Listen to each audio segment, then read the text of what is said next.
Welcome to my first ever monthly wrap-up video where I'm going to talk about the books I read in August, as well as movies I watched, graphic novels I've read, because I'm trying to get those into the rotation again. I miss those greatly. But I'm also going to talk about what I'm going to read next month. As far as movies and graphic novels, I'm not quite sure because those come and go, but books need planning, as you know. So let's kick this thing off. The first book I read or finished in August was Foe by Ian Reid.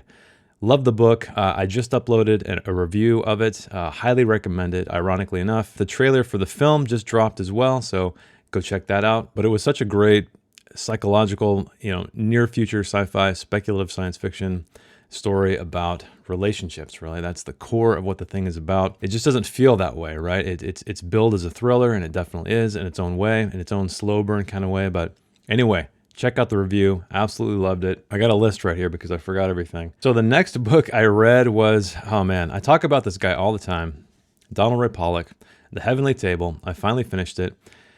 It's not my favorite book of his, but it shines in all the ways that he can make writing shine. I had such a great time with it. I laughed numerous times. I rarely laugh in books, and just something about the characters he creates. He creates the most interesting, most vivid characters I think I've ever read of any author, at large anyway, because his books are often populated by a massive amount of characters. But this takes place in 1917. It's about a small family who are just living in absolute squalor. They do some bad things, and they they earn a bad reputation, and it sends them out on this crazy journey, this adventure that they get mixed up in all kinds of shenanigans. A review is coming very soon for that one, so keep an eye out. But again, highly recommend Donald Ray Pollock. Start with Knock 'em Stiff, work your way to Devil All the Time, and then this one, his third book. And I really hope he's writing something else, because this one came out in 2016, so it's been some time. All right, the final book I read in August, funny enough, it's a print book. It is called This Is How You Lose the Time War. It's by Amal El-Mohtar and Max Gladstone. I picked this one up on a whim. I was on vacation and I went to a Barnes & Noble. This was staring out at me from the science fiction shelf. And it has all kinds of accolades, as you can see. I believe this thing won a Hugo. I'm not quite sure, but I think anyway, it's won some kinds of awards. This was also part of a Barnes & Noble book club. There was a little placard below it talking about how amazing it was. And I brought this thing up to the counter, and the bookseller said, "Excellent choice, sir. I've heard a lot of great things." So I was excited. I was really excited. It's very short. It's just barely 200 pages, but you can see with the margins and the line spacing that it could have probably been even shorter than that, fewer pages anyway. So this book, it's got all kinds of accolades, as I mentioned. I've watched some video reviews on YouTube, and it seems to be mostly universally loved, at least the videos I've found. There's some great things about this book. There's some not so great things about this book, but I will definitely put a review up. I'm gonna review this one pretty soon. But let's just say I can respect it for trying to be different, trying to bring new things to the genre. And if anything, I can say that the near universal love for this book gives me hope, because it's highly experimental. This is not mainstream in the slightest, which is a good thing, because I feel like most books I hear about that are fantastic and mind-blowing are just derivative mainstream bullshit. Sorry if you're a fan of that stuff out there. It's a science fiction story. I know I already said I found it on the science fiction shelf. It's about two women.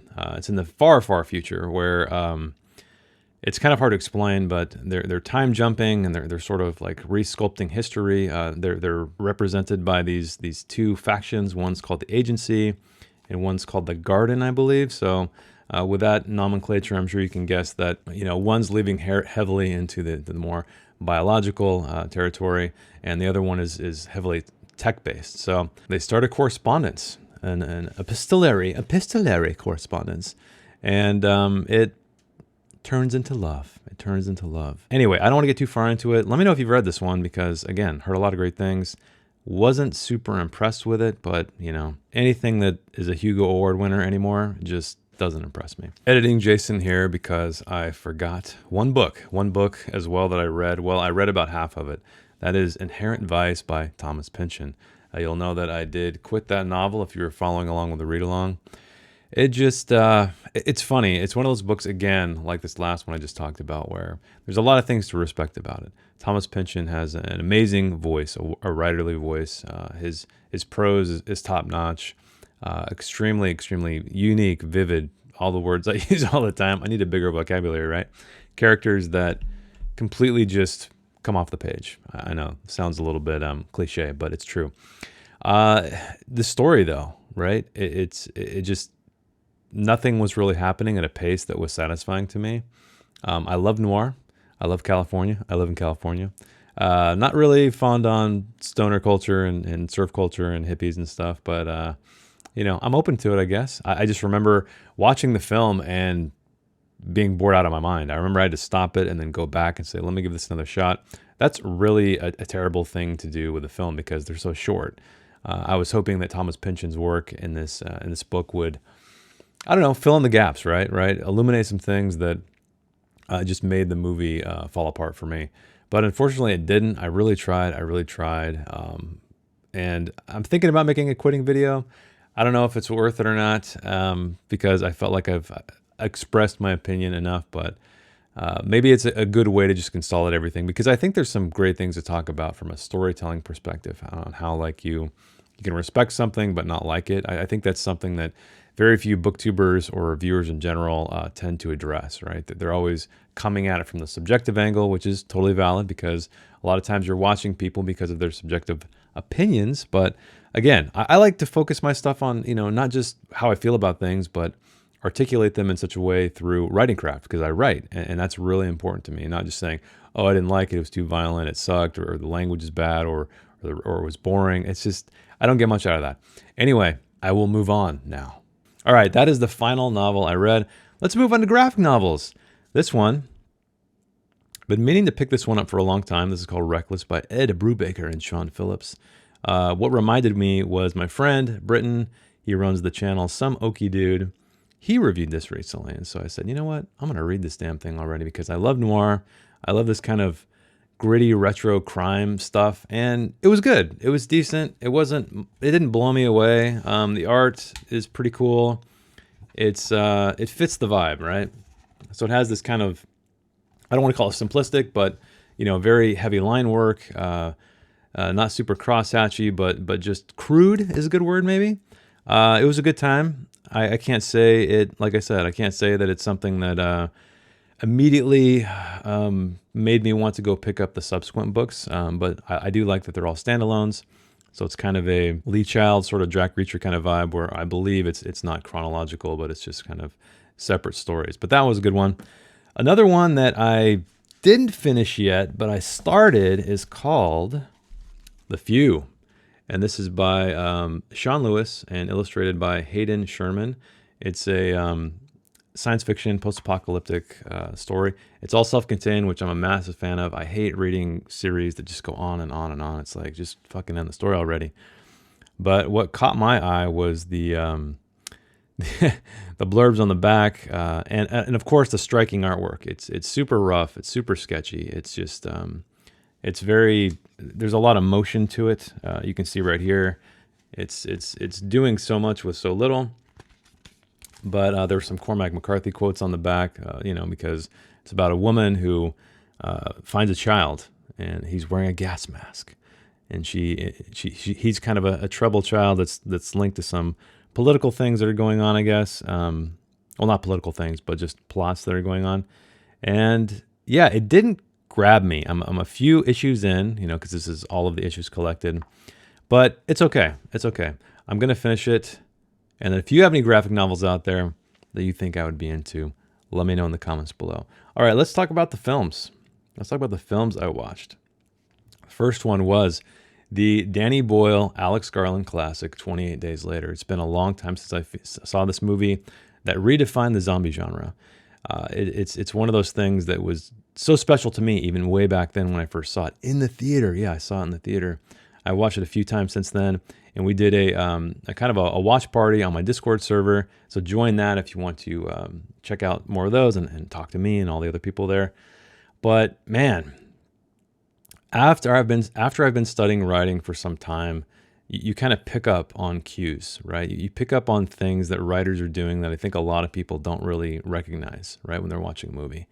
And it's been long enough since I've seen it that I picked up on so many great things, writing-wise, character-wise, in this book. And Alex Garland is a master. If you haven't seen that yet, go see it right now. Stop this video. I don't care, and go watch it because amazing. There's also news of Danny Boyle and Alex Garland teaming up again for 28 years later. Cillian Murphy's interested. That would be so cool. It's almost been 28 years since the first one came out, which is insane. Really looking forward to that. Hope it comes to fruition. It'd be so great to follow these characters. It'd be such a great full circle journey. Anyway, I'm rambling. The next one, I decided to watch the sequel. I've seen the sequel. I remember not caring for it. It is 28 weeks later, not directed by Danny Boyle, not written by Alex Garland, and it shows. Holy shit, does it show. There are so many problems with that movie.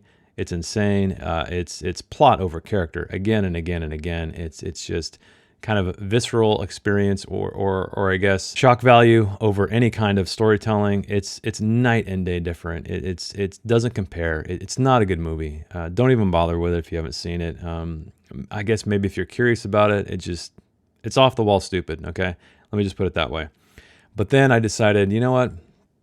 Since I'm on this Alex Garland, Danny Boyle streak, let's check out Sunshine. That was a movie that wasn't very successful in the box office. Great sci-fi film. And it was extremely beneficial because I'm writing a novel right now, a sequel to A Song for the End of the World. And it involves a group of characters, a crew you might call it. And so it was great to see Alex Garland's writing chops, you know, how he handled so many people in such a small setting. And each of them has purpose. Each of them has a significant purpose. There's some amazing foreshadowing in it.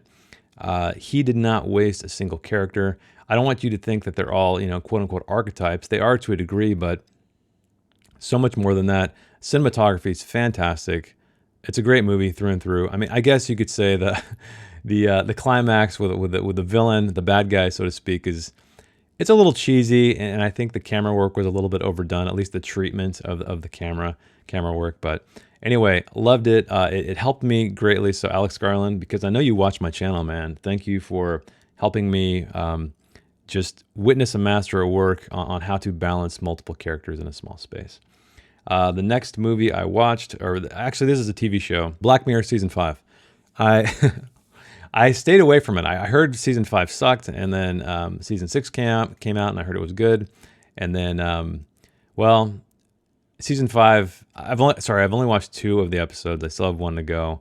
The first one being about these 2 guys who have this kind of connection with a video game, and then down the line it becomes this VR experience where they jack in, and it's like real life, and they start having sex with each other. It's fucking weird.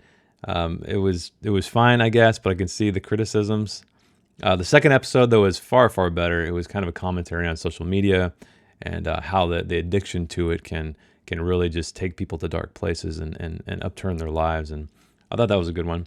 Oh yeah, the last movie, I'll group all these together because I don't watch a lot of TV. The last movie I watched is called The Eight Mountains. It's an Italian film, a beautiful exploration of the friendship between 2 boys that grow into men, and how it kind of interconnected with their families even when they were younger, how different they were. You know, they came from very different backgrounds. One of the boys, he's kind of more of a mountain person, right? He lives in the mountains. His family makes cheese and they have cows and stuff.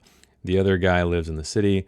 So again, you have these 2 very differing backgrounds, and they come together and they kind of swerve apart, and they come back together again. But it starts off in, I think, 1984 and then ends up in like present day, I guess. But really cool movie. It just came out. I have the Criterion Channel subscription service, and I think it's in the theater right now. But they also had it as a premiere on the channel. So really great kind of meditative celebration of the friendship between 2 boys, 2 men, I guess you could say, which you don't see that very much anymore. Usually stories like that tend to kind of lean into, you know, what's popular right now, like a Brokeback Mountain kind of vibe. And I kind of thought it was going to turn that way. Not that it matters, but I've been like, I've seen this before. I've seen 2 rough and tough dudes like dig each other and, you know, have sex and stuff. But this was cool. It was just about friendship. You know, it was about friendship between two guys, and you know, because a lot of guys are very hesitant to show their emotions, to admit that they need someone else, especially another man. And it was great. It was great. I highly recommend it. Go check it out. It's a long movie. It's about 2.5 hours long, but totally worth your time. Beautiful cinematography. It's not like the Italy I think you're familiar with. It's just these sweeping mountains and vistas and pastures and lakes, and it's great. It's great. Go check it out. Okay, that is it for my what I've watched, what I've read. Now let's talk about what's going to happen for me in September. I'll start off with Daniel Green's A Witch of Sin, the Neon Ghost series, by popular request. You guys wanted me to review that here. I'm already well into it. I've been listening mostly to the audiobook. I started reading it a little bit, but the audio book tends me to get me through it a little bit quicker. I'm not going to tell you what I think about it so far. I'll save that for the review, but I'm going to wrap that up definitely in September. And then I'm also on the side listening to Robert McCammon's A Boy's Life. I have the Kindle version too, so I'm kind of reading and listening back and forth as I commute to different places. But it's fantastic. It's nostalgic. I love those kinds of stories. I mean, I wrote one myself, right? It doesn't hold a candle to anything like this book, but a great coming-of-age story about a man looking back on his life. So the final book I'm going to read, and I know you may be thinking like, man, only one more book? Well, not because I'm a slow reader, but partially because I'm a slow reader. So I've been meaning to read this book for a long time. See if you guys can see it right here. The Darkness That Comes Before by Mr. Baker, however you want to call it. So that is the book. It's one of the books that you guys voted on. You wanted me to read in the fantasy genre. So once I finished Abercrombie's work, A Little Hatred, that's what's next on the list. And it's a pretty big one. So I was thinking about, and let me know what you guys think if this would be something that is of interest to you. I was thinking about reading this chapter by chapter. How else do you read a book? But rather than just giving a review at the end, but creating a kind of a reading vlog. Is that cheesy now? Is that cringy for a 45-year-old to be doing a reading vlog? But because I know there's such a big fan base and there's a lot of discussion around it, and I don't know, I thought it would be a cool thing to do. Just give my brief thoughts, not do like a read-along thing where I'm going through the text, in a very detailed manner, but just, read the prologue, read chapter 1, and then just give my thoughts. Just think, how am I feeling about it? The writing, the characters, the plot as it unfolds, all that stuff. But anyway, I know I'm rambling, but let me know. Is that something you would enjoy watching? It feels like a great way to kind of create a conversation, because again, I know there's such a big audience behind this series. So I think that's going to take me through September, even beyond potentially. We'll see. I'm not a fast reader, as I mentioned, and I do want to make sure I read this thing carefully, because I think the prose is going to take some getting used to. It's a little bit more dense than I'm used to. But yeah, that's it. That's going to be September for me. Finishing up A Witch of Sin, The Neon Ghost, book 1 by Daniel Green. Maybe finishing A Boy's Life by Robert McCammon. We'll see how it goes. And dedicating most of my reading time to The Darkness That Comes Before by Scott Baker. I was going to say Baker, even though there's 2 Ks in it, it throws me off. Editing Jason, cutting in here because I forgot one book. I forgot one book that I'm going to read in September. I'm actually reading it right now. It's called The Real Story. It's by Stephen R. Donaldson. It's hitting me in all the right places. It's such a beautiful 80s inspired, gritty sci-fi novel. I'm doing this read along, so it is not too late to join in, join the discussion, join the Discord where I have a channel dedicated to it. I can almost promise you're going to have a good time, at least as far as I'm in the book so far. Okay, back to the video. Well, let me know. What are you reading? What would you like me to read? Anything you want me to look into? I don't know. I don't know where this is going. This is my first wrap-up video. It's completely sloppy. It's off the cuff. But anyway, thanks for watching. Thanks for hanging out with me. And I'll see you next month when I talk about all the books I read and all the books I'm going to read next. And, of course, movies as well. So thanks again. Bye.